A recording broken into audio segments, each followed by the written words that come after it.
Okay. Let's get into our conversation for the hour. EU-Kenya relations. The European Union is, of course, a union of several countries in Europe, in the continental Europe. Right? You don't say it. Yeah, several countries. 27. Just in case you may think the European Union has some countries in Africa. No. They are in Europe. Okay, those in Africa are African Union. Okay. Now there are 27 countries. They collectively have several administrative bodies, and even they have diplomatic relations with several countries. One of them is Kenya. And we've been having an EU ambassador in Kenya, Henriette Geiger. She's about to leave. She'll talk to us about her tenure here and why she was here in the first place. Good morning, Balozi. Good morning, and I'm happy to be here again. It's great to have you here. We want to first welcome you with the day's quote. Felaris is going to give you the quote of the day. Karibu sana. Today's quote is courtesy of a Colombian gentleman by the name Nicolas Gomez. The quote reads, "Ideas are not responsible for what people do with them." How does that speak to you, or how do you interpret it? Yeah, I think many people have very good ideas, and sometimes even myself. The key is the energy to implement them, and not only the energy, the courage. And I think it takes a lot of courage to start with a new idea and push it through. Because after all, we're animals of habit, and change hurts. And but that's the only way we can evolve as individuals and as society. So innovation, ideas is critical.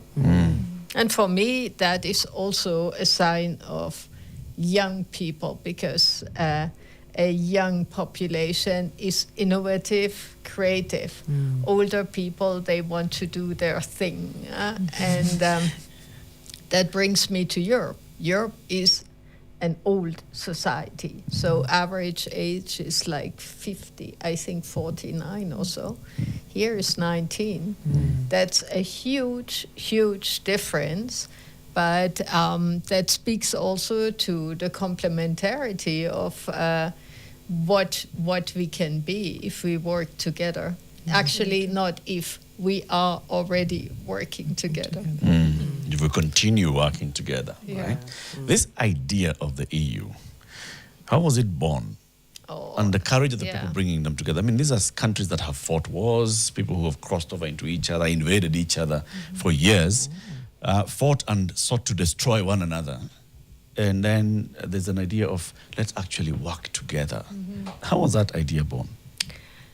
You know, Europe is the continent that was the most violent in human history. Nowadays, you wouldn't believe it, but it was really the most violent in human history. And the European Union was born out of despair. I mean, after we had the First World War, Second World War, killed more than 60 million people, 60 million.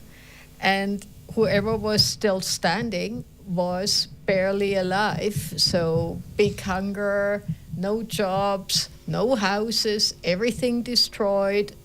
So out of that despair, some enlightened people thought, how can we get out of it? And they formed the idea that the two arch enemies, that was at the time Germany and France, they would have to be neutralized. How would you do that? If you force them to unite their war industry, and that is the industry of coal and steel. So by uniting that industry, they couldn't produce weapons against each other, but were forced to work together. That was the seed of how the EU started. So there was a very small group of founding members. So, and the whole idea came out by a French foreign minister called Robert Schuman. That's why we call our Europe Day also the Schuman Day, because that was the first idea, and he ignited the enthusiasm of other leaders like Konrad Adenauer and others, who then said, yes, let's do that. And out of the ashes, really out of the ashes, the phoenix of the European Union rose, but it was a slow rise. So what you see now is the work of generations of working together, and it was a journey that was not always easy. But I think the success of what we have today is measured in the fact that everybody takes it for granted in Europe. That you have a unified market, you can travel wherever you want, you can live wherever you want, you can work wherever you want. You have a common currency, no borders. So, and nowadays there's hardly any student in Europe who doesn't spend at least one semester abroad in another member state. And that is bringing people together. You understand each other, the culture, the language, and that is also creating a generation in Europe that is ready for the global market, because they really understand dynamics that are not their own. So I think we can only be very proud of what the EU has done. And you know, for 27 countries to give up part of their sovereignty and pool it, that is very painful for a country to give up rights and put it together, including money and budget. So that is also what the EU was trying to inspire the AU with. And for decades, actually, the EU and the AU worked together. And I do understand that it is not an easy task, but that's the only way forward. And I think that is also what keeps the EU together nowadays, because every country understands that left alone, we will go under. We will not be able to withstand the global pressures, even the bigger countries. So the EU either stands or sinks.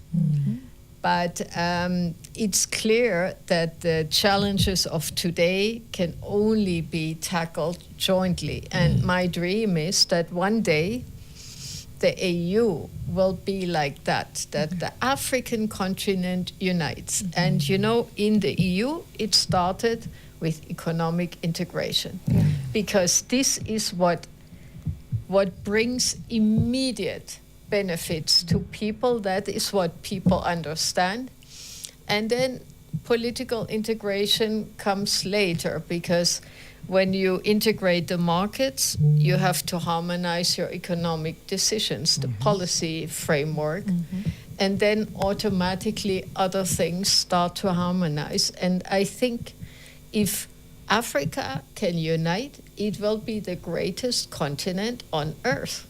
So that is my big dream one day, and the seed has been planted. And hopefully in the near future.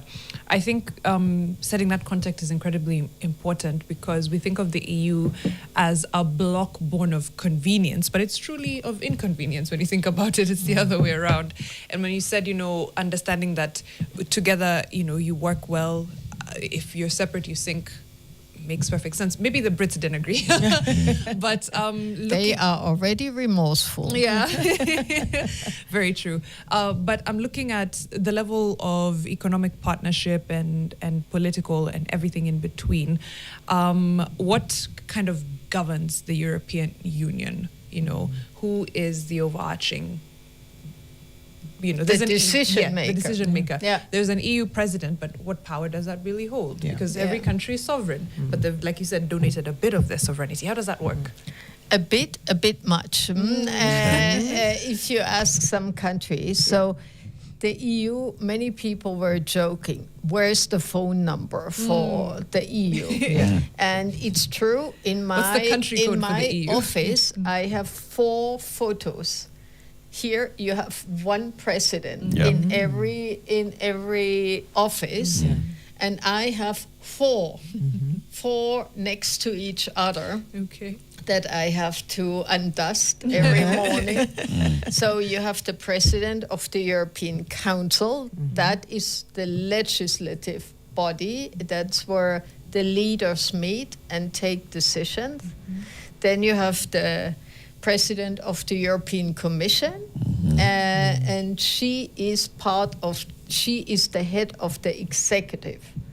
So she was here twice in Kenya to first sign the EPA, the Economic Partnership Agreement, and then she was for the Africa Climate Summit here. Yeah. And then you have also the president of the European Parliament, and you have my boss, the boss of the External Action Service, that is our external that's the diplomatic arm, our foreign ministry, so to speak. Of those 4 leaders, 3 are women. That is very significant. So you have the legislative body, that is the council. You have the commission, which is the government.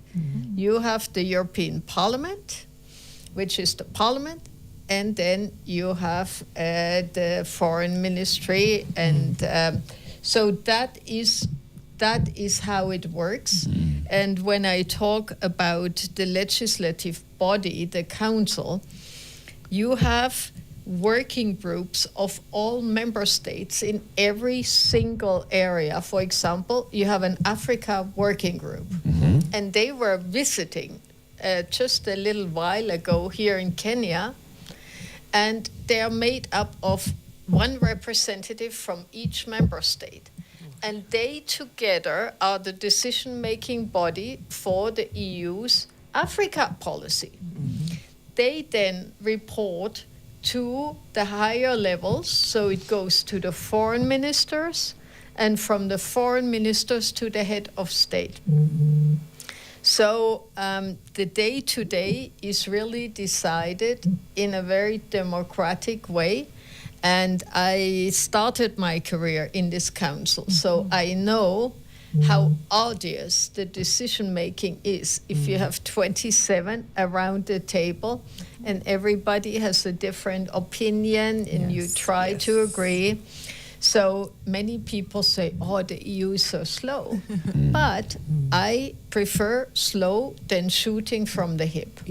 Because, yes, we discuss a lot, but in the end, we are not taking any rash decisions. And you can be sure that every question is being looked at from different angles.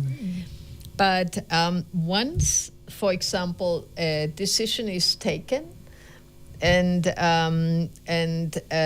then the member states have to respect that and implement it. And that is also a discussion that we have. What is the power of national parliaments now?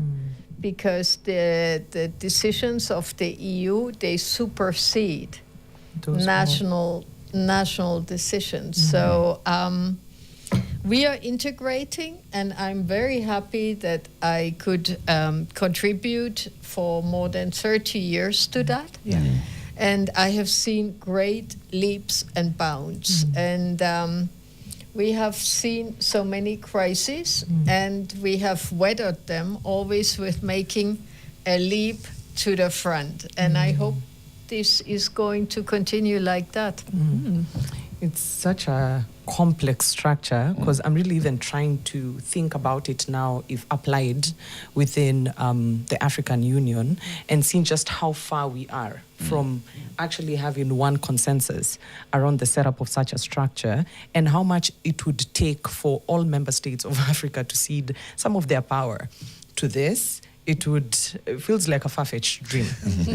I don't know. Is it Yes, even possible? I have a dream, and we have to dream more nowadays because without a vision, you get lost on the way. So, and the vision is giving you the energy to drive things forward. And I do think there are people who have the vision of an integrated Africa. It has been a dream for a long time, Yeah. and the AU is in its infancy. Yeah. Yeah, but that's where others were in the past, and so you just shouldn't give up. I want to introduce a complexity to the AU issue, that it would be a far-fetched dream for AU to achieve what the European Union has because of the individual European countries that have vested interest in the continent. There's conflict of interest there. You have the former colonizers, you have France, you have Germany, you have the likes of Belgium, who still have their own individual interest in the continent, and until they're willing to give up those interests, there's no point at which Africa can unite. So is the European Union then going to occupy the space where it goes back to its member states and says, how about we relinquish a lot of the deeply entrenched roots we have in the continent for us to be able to drive towards a united Africa? Without that, trust me, it's a dream. I see it slightly differently. I see the challenges, but I see also that this arduous work in the EU of reaching common positions is really making thinking alike. So then, for example, all the Africa directors in the foreign ministries, they know each other, they talk to each other, they call each other. So it's not something that happens overnight. So yes, there are countries who still have interests that are particular, but they are also bound by common decisions. And so slowly, we are getting better, and many countries, they really work hard to overcome the burden of the past. And I think the EU is helping on that. But on the other hand, I want to say, if Africa stands together, there's nobody who can do anything from the outside. Yeah. I completely agree with that. I mean, the onus is on us to decide. If we came and decided we want to push and challenge for independence, right? So there are those who could argue, but then it had to be the colonial power that accepted. But they accepted under duress. They didn't just sit back and be like, you know what? Yeah. So it's the onus is on the leadership in the African continent to actually see how do we move forward with this integration. I don't know whether you start with the blocks like the East African community, the West Africans, the Southern African countries, and so on, and then come into bigger block, or we just go with the Muammar Gaddafi dream of guys. But the blocks are already existing, Yes. and the East African community, for example, is the best integrated of all the blocks in Africa. But there again, and the President Ruto says this all the time, that the European Union is the model for the economic integration. And the EU has pumped a lot of money in building the economic blocks here in Africa and to harmonize their procedures. And the key here is the common interest. If people see this is bringing them money into the pocket, then they will see. But you can already see that Kenya is benefiting big from economic integration. East African community, Kenya is the dominant economic force. The strong enterprises of Kenya, they are venturing into the other countries and benefiting from that. So once this is this is seen by others, I always see that a good example brings the others to win them over. So if they see it, they will follow. So I think a big dream has to be built stone by stone. And as I said, money wins the day. So when people see the benefits, they will start to work on it. They really will. We'll take a short break, but there's actually some good questions, and especially regarding what you've said about the East African community. Someone is asking about the plans for a common currency in 2031. We'll ask those questions to outgoing EU Ambassador Henriette Geiger in just a second. We'll take a break and be right back after this. Indeed. Henriette Geiger came to Kenya in 2021 as the ambassador of the European Union in Kenya, and she's about to exit. So this is the exit interview, seeking to understand the job that you came to do. Did you do it? Or were you just here enjoying tea and mandazi and going for meetings? But there are several, comments and questions from our fixers online, Mariam. Yeah. Bakari Sagna is asking, what are Geiger's views on the East African Community 2031 common currency plans, the potential pitfalls? How does this also fit into a larger EU conversation? And then a far-fetched question, this is from Lenny de Steve. Does the EU have a benchmark? Like, who would they want to be like in the next 10, 20, 30 years? Yeah, if our benchmark is the EU, who is the EU's benchmark? This is on Vision 2030. Anti-Bucket List says, the decisions, quote, the decisions of the EU supersede national decisions and have to be respected and implemented. Can someone explain this without making it sound like we're still under direct control of the European Union? Okay, I think he means, how does that practically work, country to country, when EU decisions are superseding national decisions? Yes. There's another comment here from Fleming Kimani, who says Europe is a superpower on the decline, from 25% global economic influence to 14% economic leverage. It's failing to innovate and compete globally in technology. Its shrinking industrial base is facing competition from China. Germany has had to cut jobs and shift manufacturing base to China and other places due to rising energy costs caused by war.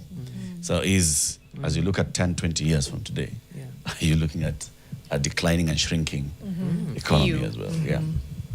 I think I will start with that one. I said before, I have, in more than 30 years of career with the EU, saw many crisis situations, and the EU came out on top, stronger. And the sheer pressure of the crisis forced us to take tough decisions that made us go into the future. So I really hope and pray that this trend will continue. And I spoke before about the tremendous global challenges we're facing, and all that you said is true. Industrial base shrinking, innovation shrinking. I talked about the aging continent, and that in itself makes it difficult to innovate. So definitely, and there is a war now on the continent, which is very painful for the EU, because, I always proudly stood up and said, this is the biggest peace project the world has ever seen.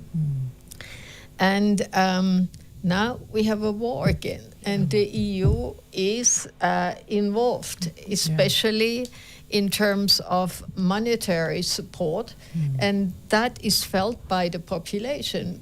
And including, this is also together with the economic production decline, shrinking development budgets. So we have to rethink how we do things. But as I said, the vision is we have to stand together to weather the crisis. And I do hope, and we haven't talked about the community of values, because I think in an era where democracy and human rights and freedom of speech are declining and are under attack, I really hope that the EU keeps the banner high, because who else should? So I really hope that Africa is coming into that leadership space, and you see Kenya stepping up on global issues quite strongly, and I'm very happy about that. And we need more of that. So, but I fully recognize the challenges we're facing in the EU. And I just hope that we manage with what we have done before, that resolve to tackle it together. Regarding the currency of the common currency of the East African community, yes, this is, as I said before, you need a vision. Yeah. You need a marching route, and then you can take the decisions that lead you there, stone by stone, building it. Right. You cannot just from one day to the other say we have a common currency now. The first thing you have to do is harmonize your economic policy and the fiscal policy, and that hurts. Let's say Kenya is struggling with its debt burden. So under a common currency, in the EU, we have a debt ceiling of 2%. So then a country cannot just freely decide, what do I do? Do I borrow more? How do I do? No, you have to comply with what is commonly decided, and if not, you face sanctions or you're being thrown out. So this is the path of a common currency. Once you have it, you need a joint monetary policy to keep it strong. Otherwise, your currency goes into nosedive. And many people thought when the euro came, they were resisting so much, especially in countries like Germany, where you had an inflation at one point and people saw that their money was worth nothing. And then they held on to their mark because they said the mark is so strong, we cannot leave it for flimsy kind of a thing. And who would have thought that the euro will become such a strong currency? But it is a daily work to maintain that by a stable and prudent monetary policy. And so this is much further than just having common bills. So you can also, instead of printing bills, you can just have a trading currency. This is how the EU has started.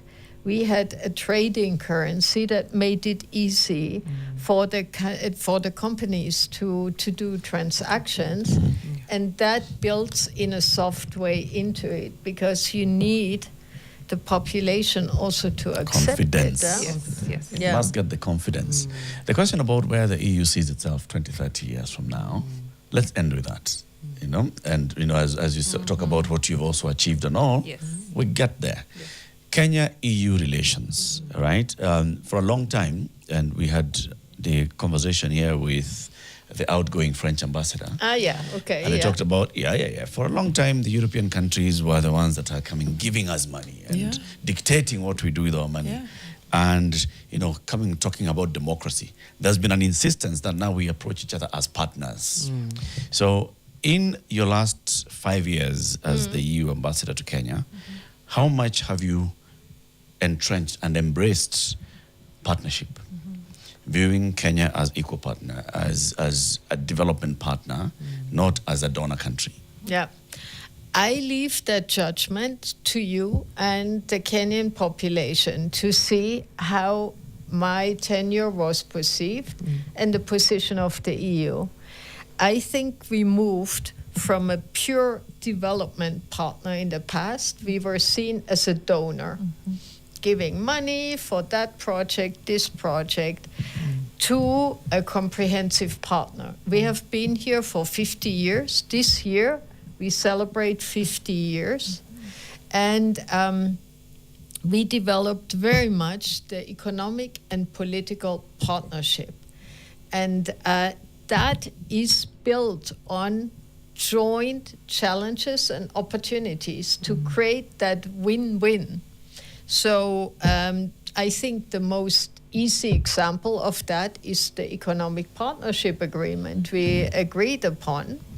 So we signed it in 23, giving Kenya free access to the European market. And Europe, the EU, is the biggest export bloc of Kenya, destination. And that is a clear win-win. The other win-win is the population. You have a young, dynamic, well-educated population. Europe has a demographic decline. There are no kids anymore. The population is aging. And the companies cannot fill their positions anymore. So they need well-qualified people coming from other countries to fill key positions. So several of our member states, now we are 3, Italy, Germany, and Austria have already signed legal migration agreements. So we want a talent partnership that is mutually beneficial. And I mean, you have more than 600,000 students in university right now.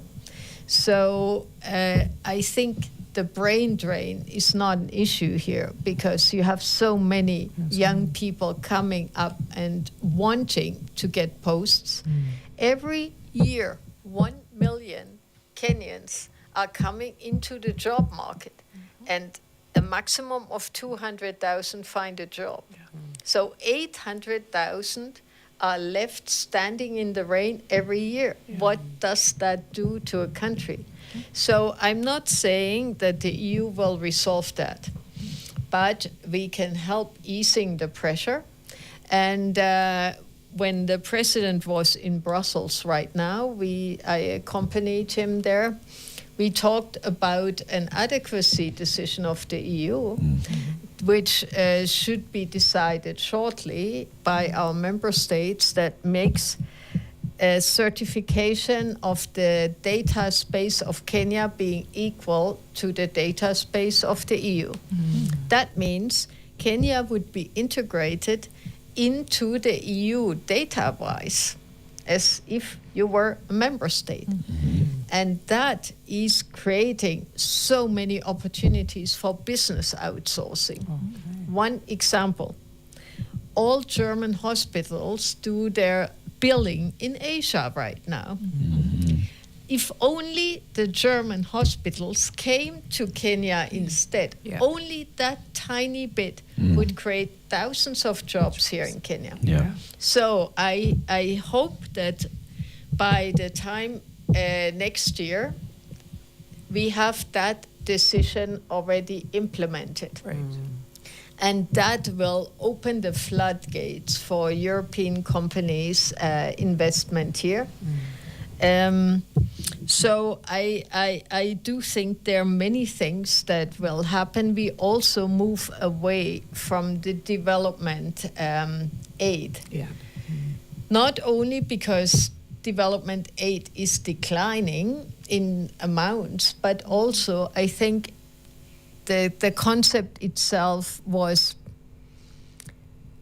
not misunderstood, but maybe misused. So I see time and again partners saying, oh, there's money coming in. It's free money, whether it's doing anything or not, it's free, who cares? And I also say, you have to say no. If you see something where somebody is offering money that is not well targeted, you just say no. And not under these conditions. No, we don't want it like that.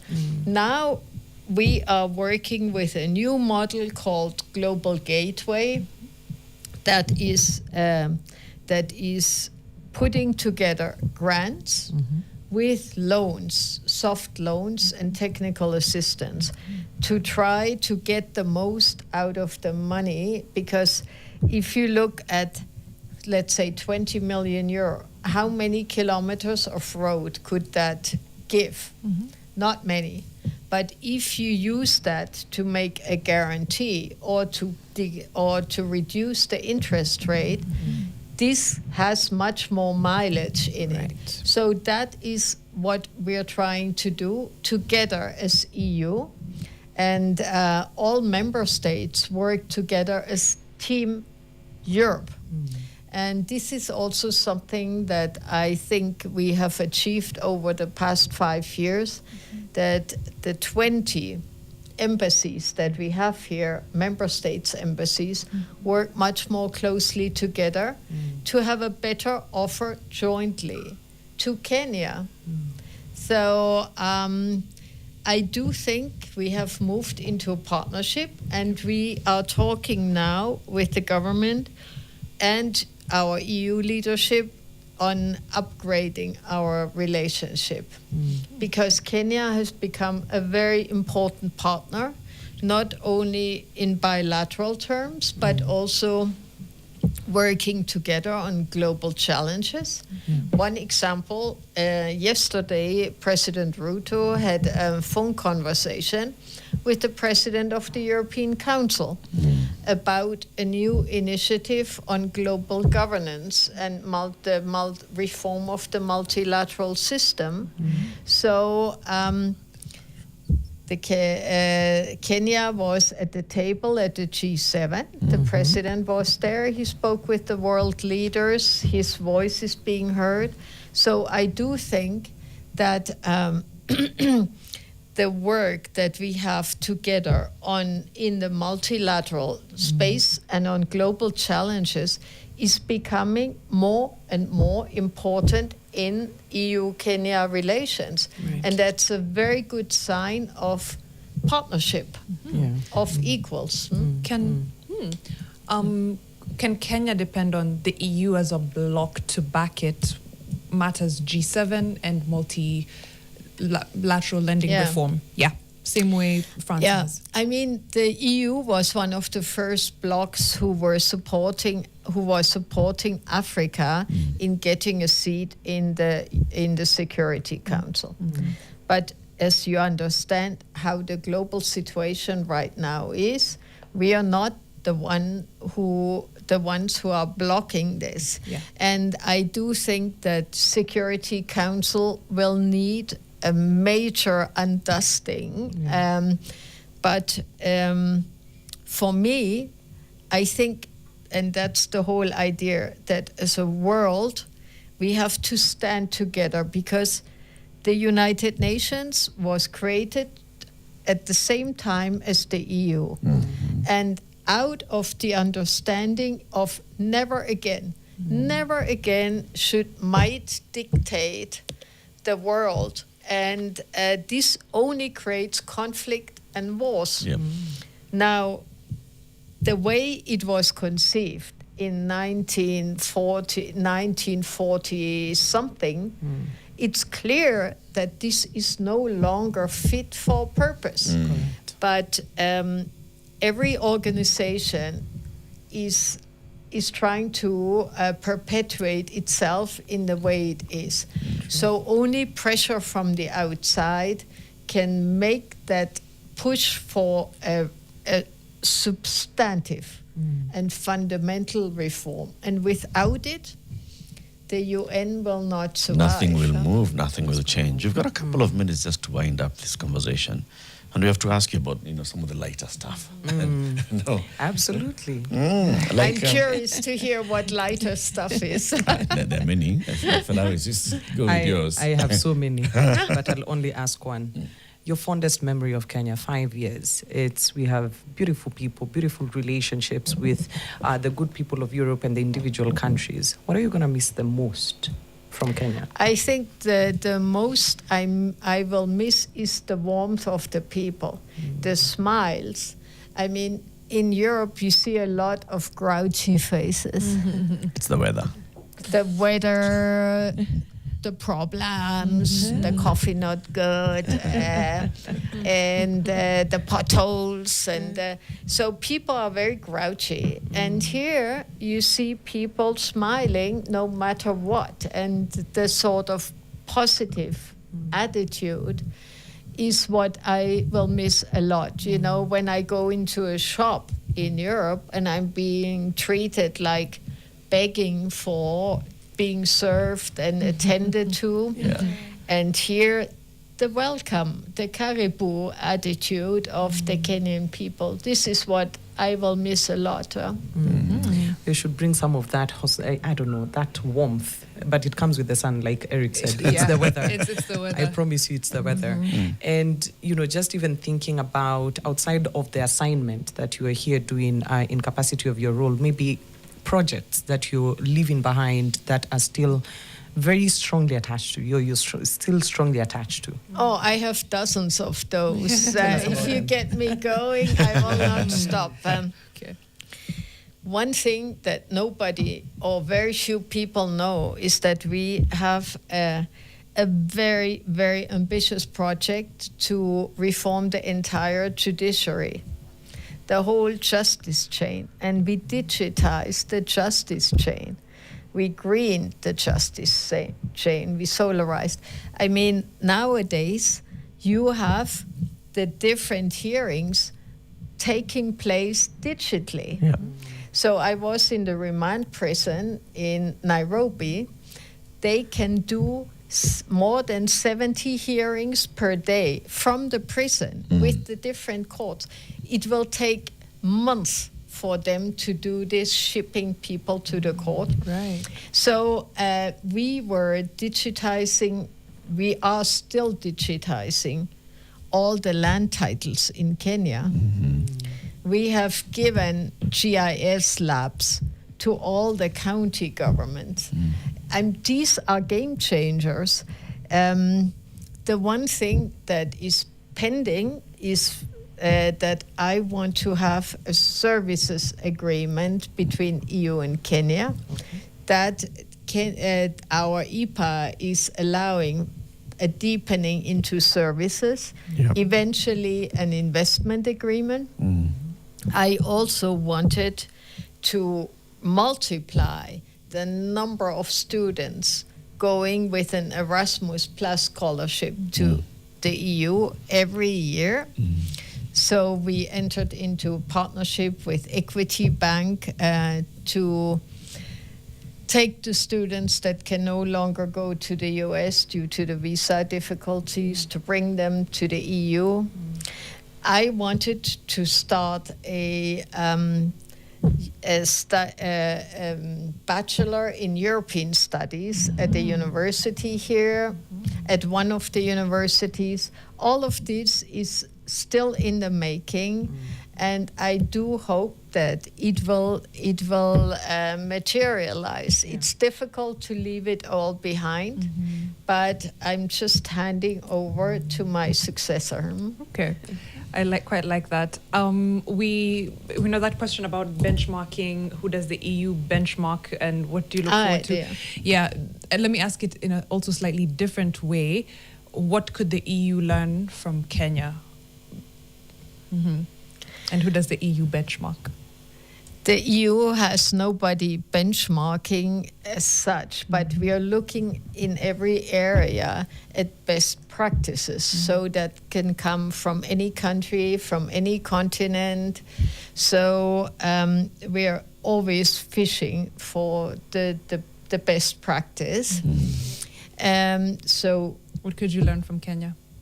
From Kenya, I do think it's the proactivity and the go-getter attitude. So no matter what, I will succeed and I will find a way. We had a discussion with AI experts the other day, and we discussed the lack of energy for the AI because there's not enough energy for the AI here. And then one of the participants said, "Oh, we just invent a different way to make AI happen.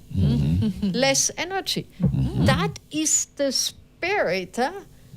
Not looking at the lack, but looking at how it can be done differently. And I think this is what we need in the new world. The new world order I to completely succeed. agree. We're out of time, but my final one will be: what Kenyan food will you be taking back home with you? And on your next assignment, actually, as well. I have no assignment. I'm retiring. Oh. Yeah.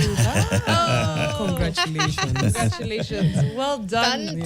On a great tenure. Done and dusted. Yeah. Lovely. What I take is chapati. I love chapati, but I wish I could take my mango tree and my avocado tree with me. I mean, the avocado that I get from my own tree in the garden is so out of this world. When you buy an avocado in Europe, it's terribly expensive, it's small, and it's tasteless. And then the mangoes, the same thing. You buy a mango, it's half rotten already, it's tasteless, and it costs you an arm and a leg. So that I will really miss. And I learned to do chapati, so I can do it. Nice. No. Oh my gosh, you're better off than me, it sounds like, when it comes to making chapu. Thank you so much. You're That is welcome. Henriette Geiger, outgoing EU ambassador to Kenya. Great conversation, and of course, looking forward to the next 30 years, because we're doing Vision 2030 things, of Kenya-EU relations. We'll be right back after this. Eric wants to say, miss me with that.